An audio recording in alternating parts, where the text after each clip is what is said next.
Hi, marketers. Welcome to another episode of the Marketing Mavericks show. My name is Chris. Hi, Wasim.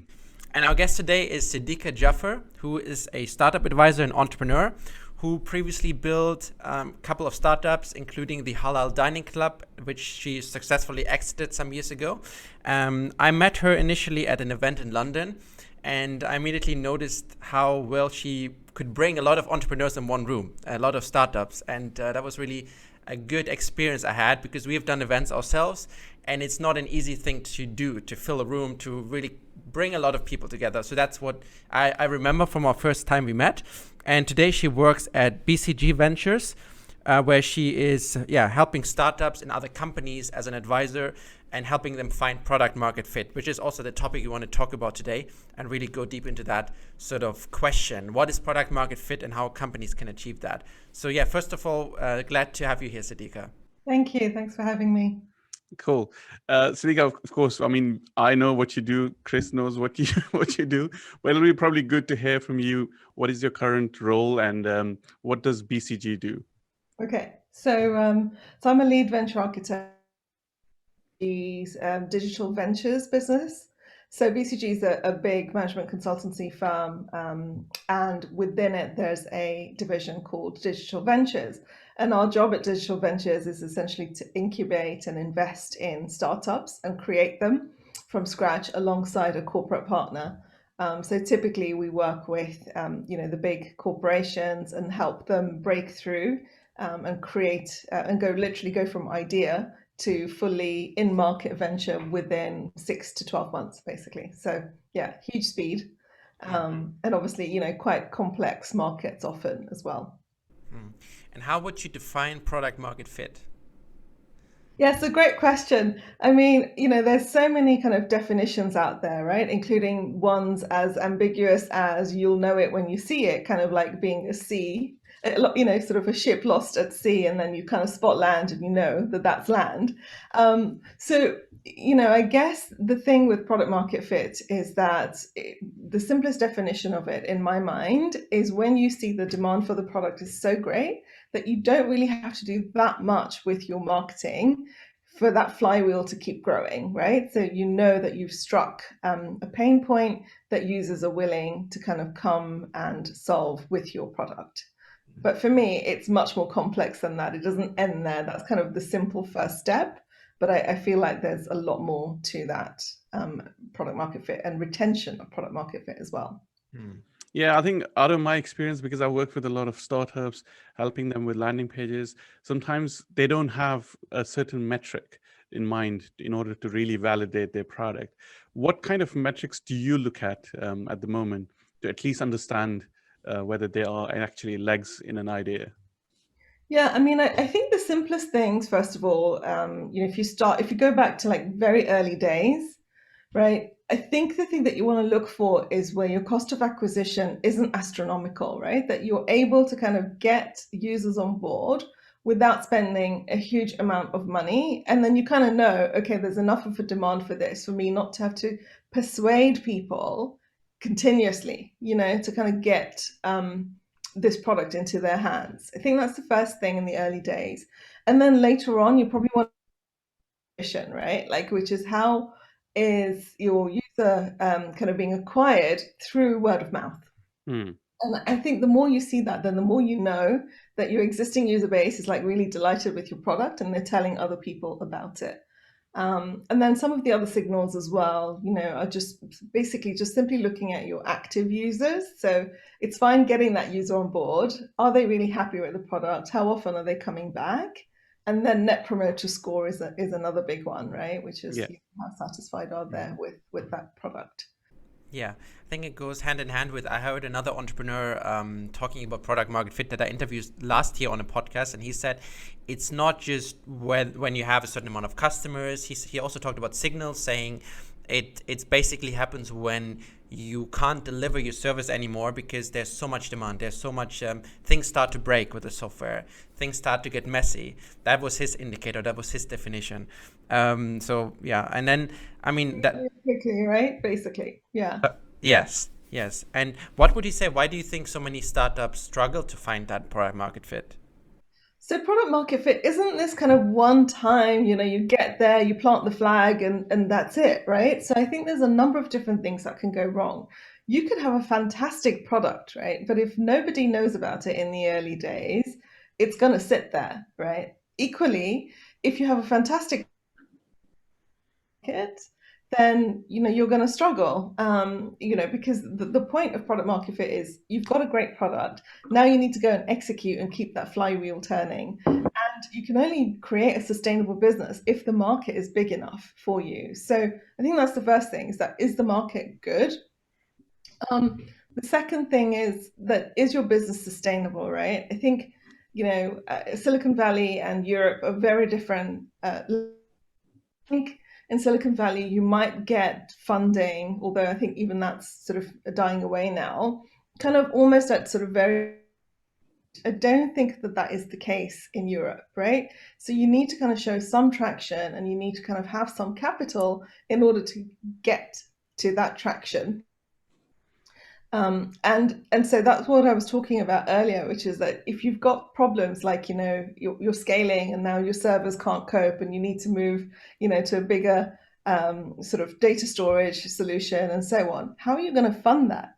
Because users do cost you money, right? So I think all of those things need to align. You've got to have the commercials right, you've got to have the market right, and then you've got to keep on delivering that, that great product. So I think the reasons why startups, often fail to find product market fit could be those reasons. They might have a great product and then they stumble on one of the other things, or they think they have a great product because they've got early adopters who come on board, and then all of a sudden they try to launch it and kind of scale it beyond, and they find that they're just not getting, that sort of flywheel going.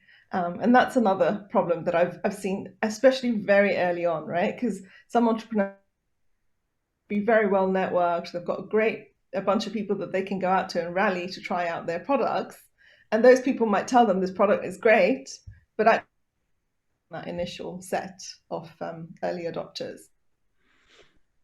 I think I have a question which kind of has always like challenged me to think about, should I invent or come up with something unique, or is there enough demand in something which already exists? Do you have that kind of scenario where startups come to you where they don't actually have anything unique, but they might have a better product, for example, in comparison to what is already there in the market? How do you then like move forward with these startups? What is the different kind of approach here? Yeah, I mean, I think more and more now, every early stage entrepreneur that I speak to is doing something that somebody else in the world is already doing, Yeah. right? Yet to come across a super unique idea. So I think the point goes back to the one I was saying earlier, is that you've got to find a great market. Yeah. I mean, just think about the last few months with COVID. We had Zoom, we've had other solutions kind of coming out there, but they've been around for a while, right? So I think that it tells you that the market suddenly got big enough for lots of solutions to kind of come online. Same with food delivery apps, right? There are so many of them out there, and it's not uncommon to have all three, Uber, Deliveroo, Just Eat, in the same area. So that tells you if the market is big enough, it's absolutely, possible for you to survive. I think the key thing is find, like, what is it about you that differentiates you from the others?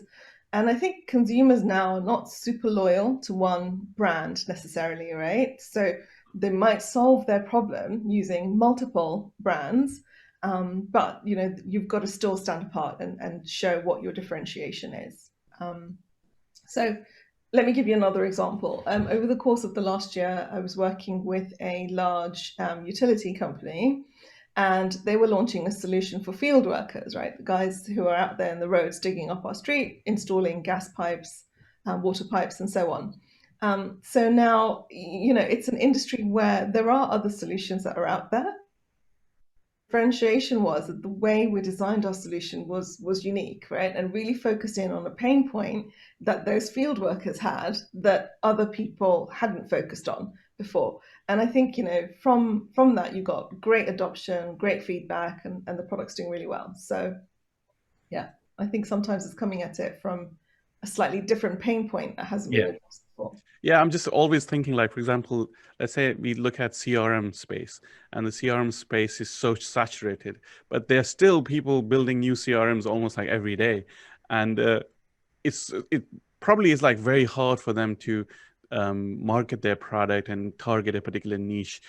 I don't know how difficult or easy that is, but you probably see these examples pop up a lot these days, because there's already, as you said, like there's already products out there which solve major pain points. Is it then you niche down to one pain point and then branch out?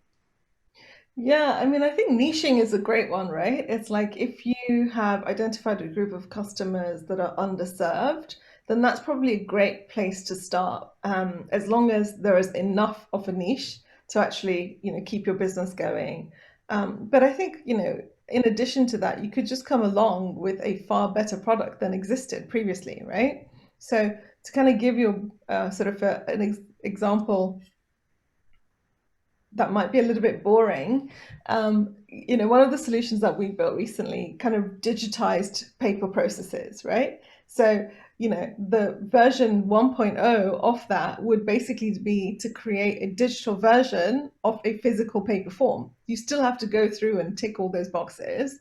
Version 2, or the kind of version that we came out with, was, voice recognition and converting what you're saying into a filled out paper form, right? So no more tick boxing exercise. And then, if you move further from that, it could also be using computer vision to do that as well. So there's evolutions of a product as well. I think a CRM solution that came out 10, 15 years ago wouldn't survive in the market if it didn't keep on innovating, right? Okay. Yes, that's a great example with the forms. It's obviously also relevant to what we do in Lead Gen app, so something to learn from and think about. How do you find, like, how would you say you find the right type to innovate, though? Like, let's say, how did you come to the conclusion that this was the right thing to do? This is something you wanted to monetize? Like, maybe, like, explain a bit more behind the journey of building this feature. Yeah. So one of the things that I, have really been blown away by at BCG DV is how much we're actually invested in the research process. So in kind of the startup world, you do your research probably early on, you get down, with a bunch of customers, understand what their pain points are, and then you probably get them sort of a beta to kind of give you feedback and iterate the product.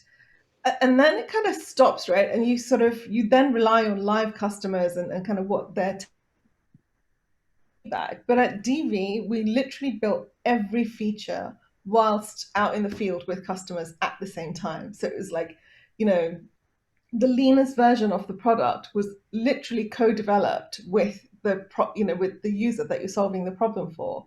And I think when you do that, you get amazing insights, right? So it's not just someone telling you, I hate filling out paper forms, right? It's going in and understanding how they actually do their job, when they have to fill out these forms, what are those conditions, what could make their lives better, easier, what are the problems along the way. And this constant build, test, iterate cycle being, like a continual loop over the course of your development, I think is just something that leads to world-class products.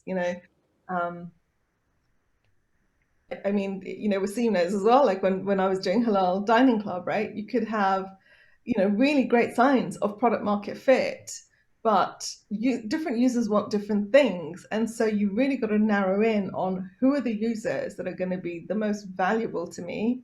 And that, there are plenty more of them for me to solve that one particular problem for. And different users will have different pain points. So it's kind of focusing down and that constant iteration of the product as well. Yeah, I think that's a very, very valuable point. But at the same time, I mean, how are you dealing with COVID at the moment and like speaking to customers? Are you like conducting Zoom calls and like sharing screens? How is the world right now? Zoom is your friend. So Zoom, Miro, a bunch of other kind of tools where you can you can do card sorting exercises on Miro. You can show them clickable prototypes and then get them to move things around on a digital whiteboard. I think it's still all possible. Also doing focus groups, using video conferencing. Yeah, For sure. And in these times, these COVID times, you probably have seen a lot of companies pivot their model. They had to probably, I mean, some like the travel sector, some other sectors, a lot of companies had to pivot. How would you advise a startup on finding the right way to pivot and to find a new product market fit? Yeah, I think that's a really great point, not just in COVID times, right? So, as I was alluding to earlier, I think you might get that initial product market fit, but the market changes, right? So, new startups will come along to try and disrupt you. And then, there are external factors beyond your control, whether that's a recession or a global pandemic like we're in now, and you need to learn to adapt. So having that ear to the ground of understanding what your customers' needs might be changing to, I think is a really important thing. And I think, that sort of relationship with the customer doesn't end once you found product market fit. You need to be continuously in touch with them in order to understand and pivot, right? And also have an eye out on the market in terms of how the market's changing. Um, if you're a travel booking company right now, I really feel for you because it's so unpredictable. But thinking about ways to pivot, I really don't know what you would do in terms of revenue generation at this point in time. But we've seen successful companies offer things like sort of COVID safe bookings and things like that. Yeah, so various other ways to try and experiment with the market, but inevitably some things will come along that are so damaging that the smaller companies that don't have the budgets aren't going to be able to survive. Yeah, I think one thing which I wanted to ask you, which is kind of going to be useful for us as well, and I'm sure it will be useful for many others, which is the shiny syndrome, where you get distracted by shiny things and you want to build them quickly because you think, oh, this is the next important thing my customer is looking for, when actually this is something you are emotionally attached to, probably. How do you make that distinction of like innovation versus focusing on your current stack or current product and improving the product rather than adding more and more? Yeah, I think I'm guilty of that one too, right? Because you kind of associate yourself. If you've started a startup to solve a pain point that you've experienced yourself, it's very likely that you're going to come up with more of these shiny objects because you think that's the solution that you would love to solve for yourself, but not necessarily your customer.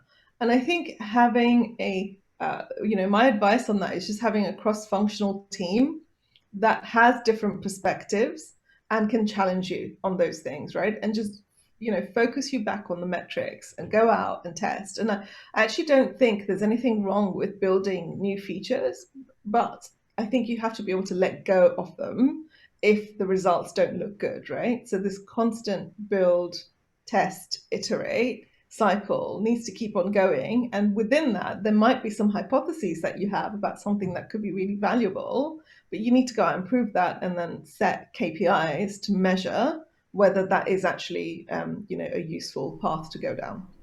Yeah.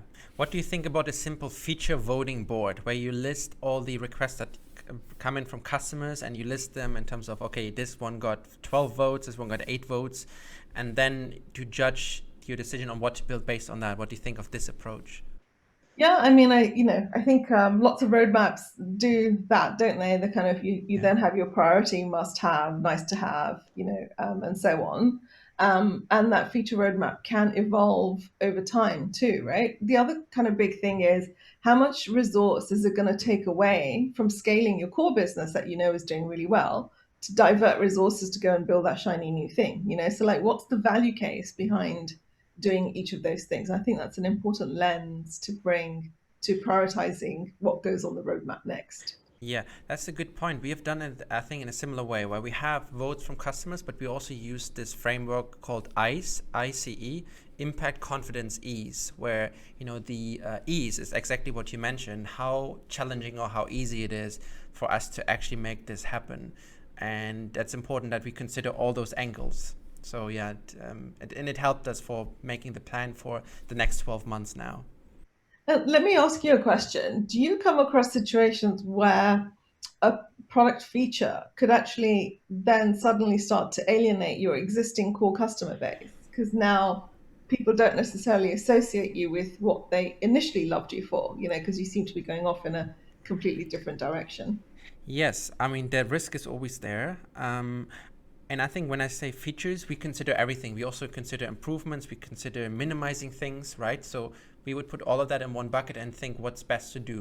I think it can certainly happen that something is not right for the core audience. And whether we consider that enough, I have to think about. Vasim, maybe you have some views on that. I mean, I don't think, thankfully, we haven't gone so tangent where we started building something so random that our existing customers get annoyed with it. Thankfully, we haven't done that yet, because Chris and I continuously challenge each other, and we say, is this something which is going to improve our core business?